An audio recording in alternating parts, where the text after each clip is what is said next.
Click below to watch the original Sins video. Also, I'm going to be continuing the trend that I started in my video about the first Pitch Perfect movie, which you can watch by clicking the link on screen now, where I did the entire thing a cappella, so all of the sound effects that I normally use will instead be replaced with sounds made by my mouth. Whoosh, whoosh, whoosh.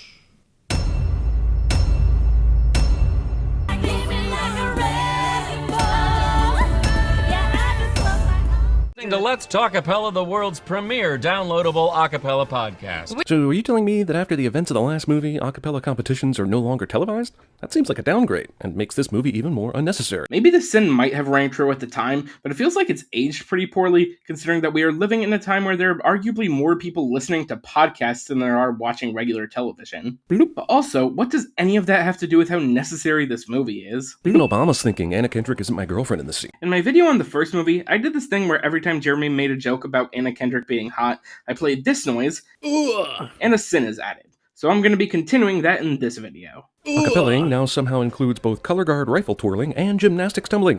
Shouldn't that be against the rules? The only requirement for acapella is that there's no backing track, so why on earth would rifle twirling and tumbling be against the rules? Florencia Fuentes just earned your green card, John. Look, I know what you're doing. You're being over-the-top racist for laughs, but this just seems forced. She may have to do that backflip right back over the fence into Mexico. The only way this would be redeemable is if these broadcasters were actually trying to get fired so they wouldn't have to do these competitions anymore. But I have a sinking feeling that's not the case. I'd remove 10 sins if that's what happens. Honestly, I agree with this sin. These characters were pretty funny in the first movie, but so many of their jokes in this movie are oddly racist, and honestly, Jeremy does a pretty good job of calling out a lot of the problems with this movie, to the point where for a lot of these sins, I don't really have too much to say except I agree. So whenever that happens, you will hear this noise, agreement, played in reverse because that's how I do sin removals, and a sin will be taken off. There is so much happening on stage, I don't even know where to look. The same could be said for the editing of this movie. I legitimately don't even know what you're talking about. There's nothing particularly wrong with the editing of this movie. Overweight girl dangling from the ceiling. Who hasn't had that dream? Here's another movie that thinks fat girls are comedy fodder purely by virtue of being fat. I actually do agree with this in regards to a lot of the jokes they make about Amy in these movies, but this one in particular was actually pretty funny, so I don't think it applies here. She's turning. Brace yourself. She's coming, she's coming. Advance your eyes, I'll take it all in. Make your choice. Not the front, nobody wants to see the front. Oh no! Why is everybody screaming like they're in a horror movie? It's just a vulva. They aren't that scary looking.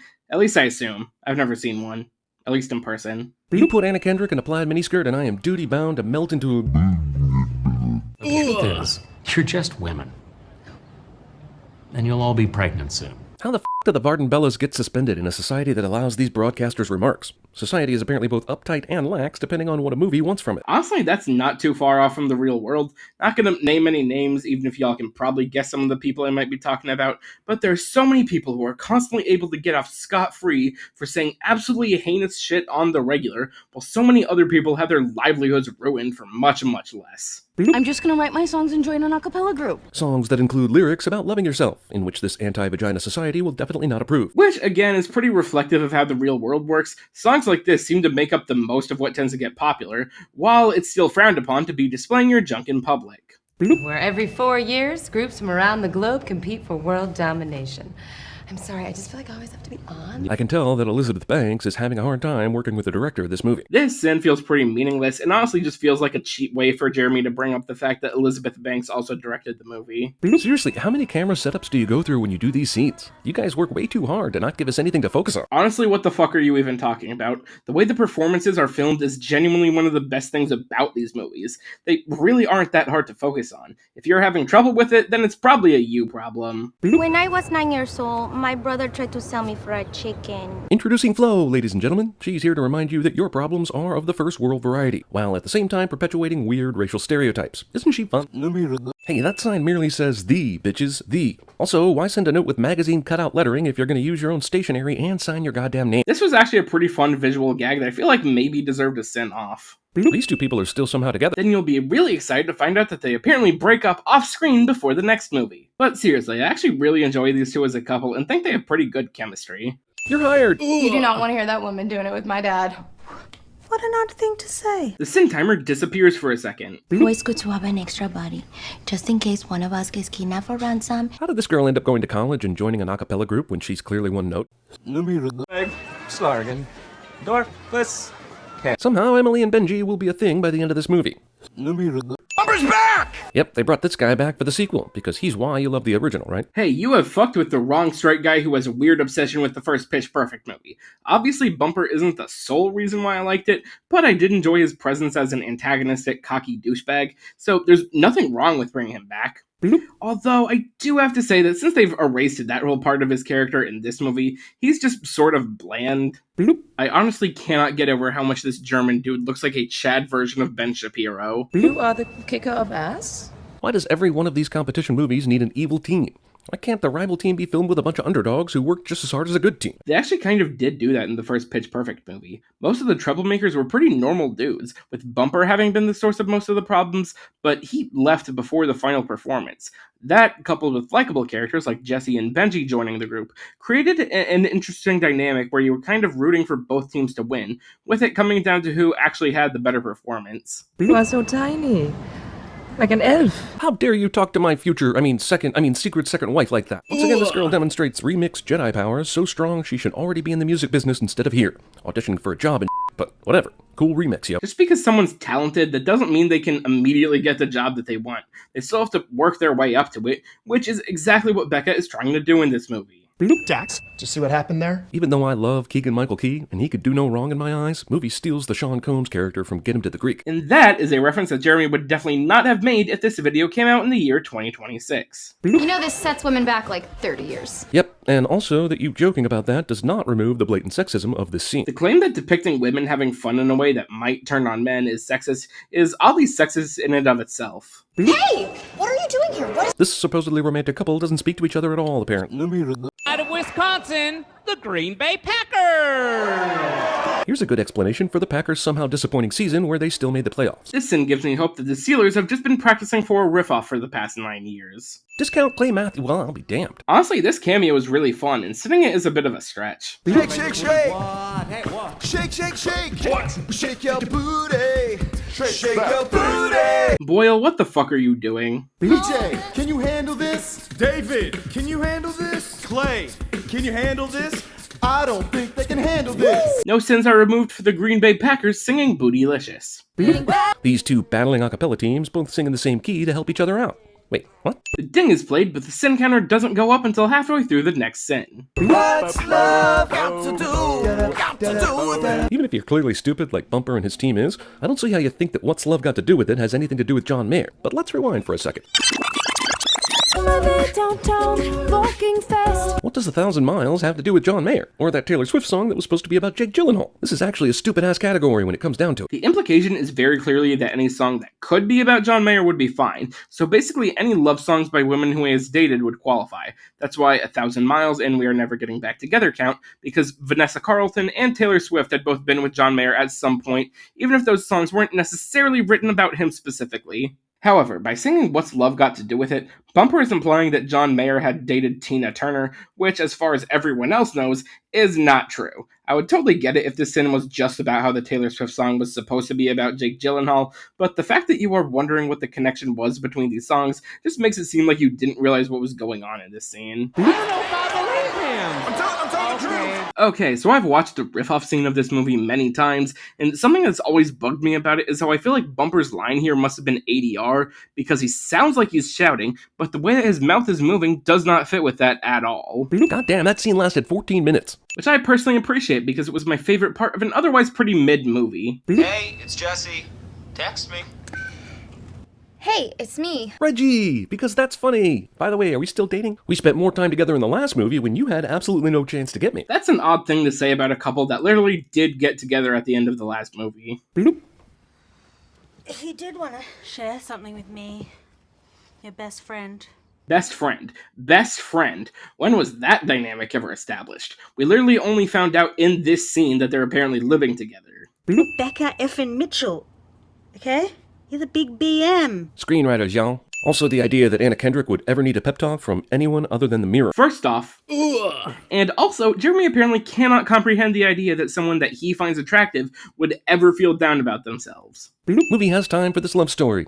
Actually, I think Fat Amy and Bumper have spent more time on screen together than Becca and Jesse. Any excuse to drag these assholes back in the picture, I guess. Why weren't they at David Cross's mansion for the Dave & Buster's gift card sweepstakes? Because they only MC the official acapella events. The riff-offs are just fun little side things. If you recall, they also weren't at the riff-off in the first movie. So did they even practice this? I thought Becca was so obsessed with her career she didn't even get around to creating the set, but apparently she did just enough to pull off a show, even if it ends up failing spectacularly. Jeremy says all of this as if this isn't a chain of events that makes perfect sense. Gail, it's as if the Barton Bellas just don't know who they are anymore. Isn't this the same problem from the last movie? When they'd done the same routine for so long that they'd lost their identity and edge? I like the first movie too, people, but sometimes stories simply cannot support sequels. Not really, because this is a distinctly different problem from the lesson they learned in the first movie. In that one, the lesson was don't do literally the exact same thing over and over again because it will get stale. The lesson in this one is to not stray too far from your roots and don't try too hard to be something that you're not. Those are literally the exact opposite problem of each other. Granted, the arc in this movie is a lot less well executed, but that's not what the sin was for. This is what happens when you send girls to college. Is it? Ah, so there's a voice of reason in this broadcasting team? The one talking about green cards earlier? There's only one thing for us to do. Fake your own death and flee the country. Say something else, please. It's a sisterhood that is going to support you for the rest of your life. I was in an a cappella group in college, briefly, for 2 performances. I ain't heard from any of those assholes since, so... Even if I definitely don't believe that Jeremy was in an a cappella group, this joke is pretty funny, so here's a send-off. Becca and Chloe failed to reenact the Spider-Man kiss. Hope the sun never comes out. Is this girl molesting the other girl next to her? Because that's, a felony or something. Touching my goodies? Yes. I'd like to see how this scene would have played if it was Seth Rogen lying next to. I just need some help getting it out. Can you sing something? The pipe's a bit blocked. I'm all out of faith. Natalie Imbruglia X-Lax. What kind of white shit is this? You've been singing lots of white songs since you joined this group, but apparently you're disturbed enough about this song's apparent whiteness that you have to say catchy token black person phrase. I'm pretty sure the white comment was more so about the decision to start singing to help somebody take a shit. This could be one of the biggest messes I've ever seen on film, and I saw Terminator Genisys. Really? I mean, this movie isn't great, but it's not necessarily one of the biggest cinematic messes, and it's definitely not as bad as Genisys was. Seriously, this whole place is like full of booby traps. While I agree this is a shitty retreat center, this is actually the first booby trap you've encountered. Maybe it's the first one that they actually set off, but the booby traps were mentioned earlier in the movie. Also, Anna Camp is literally at a camp with a campfire. Poetry. Oh my god, this person's name is kind of similar to something being shown on screen, and that's a sin. Want to collaborate on something? Wait, you being serious? Yeah? Sometimes even a good movie moment gets obscured by cleavage. I mean distractions. I mean boobs. We go visit Hayden Christian Anderson's house. Well, that's a stretch of a name swap. Why not Hans Gruber Anderson, or Christian Grey Anderson, or even Pamela Christian Anderson? I agree that the joke the movie was making was a bit of a stretch, but your suggestions for replacement jokes were also terrible. Canadian team has a digital video display to go along with holy is that Pentatonix? It is! Stop the f***ing movie! I need to see about getting an autograph. Also, movie will put Pentatonix in an a cappella competition, but not award them the victory. Movie is stretching my suspension of disbelief seriously here, yo. I see that Jeremy is a man of culture. Running off stage to take a few more of our jobs. I thought the little one was spicy. You guys are dead to me. Jeremy fails to send the clip right before this where it's revealed that the Indian team is called the Non-Stops. Oh yeah, she has a boyfriend, and he's here? In whatever non-American place this is taking place in? Why is he here if he wasn't important enough to see in the last 40 minutes? This is a fair sin, but Jeremy says whatever non-American place this shit is taking place in, as if he did not notice the big deal the movie made about this happening in Copenhagen. Not that it matters, but Das Sound Machine literally took 2/3 of its name from Gloria Estefan's backing band. You're right, it doesn't matter. This could be the most significant conflict between America and Germany in history. Crack a book, John. Why is she the voice of reason in this announcing group? It's clear she's also an awful person, so where did she draw the line? As much as I agree that these two suck in this movie, it does do a fairly decent job of establishing that while both of them are awful people, John Michael Higgins is also an idiot on top of that, and Elizabeth Banks' character is not. Bloop. Before we go, I just want to let you all know what videos you could be looking forward to for the rest of the summer. I will be sending the rest of Metal Sonic 420's videos on the Diary of a Wimpy Kid movies, except for The Long Haul because I really don't want to rewatch that movie. The video for Roderick Rules might be being uploaded next Friday, although I'm not making any promises, and if it's not, it will definitely end up being uploaded the Friday after that. Some of the regular CinemaSins videos that I'm already working on the scripts for include Kingsman: The Secret Service and Avengers: Age of Ultron, and some of the videos that are in the very early stages of production include Project Hail Mary and Madagascar. Also, I went ahead and deleted the videos I plan on sitting playlist because everything on there was stuff I already did or have completely abandoned the plans for, except for maybe Office Space because the guy who requested it did ask very nicely, but my dad says that I should wait to watch it until after I've had the office job, which might never end up happening, so...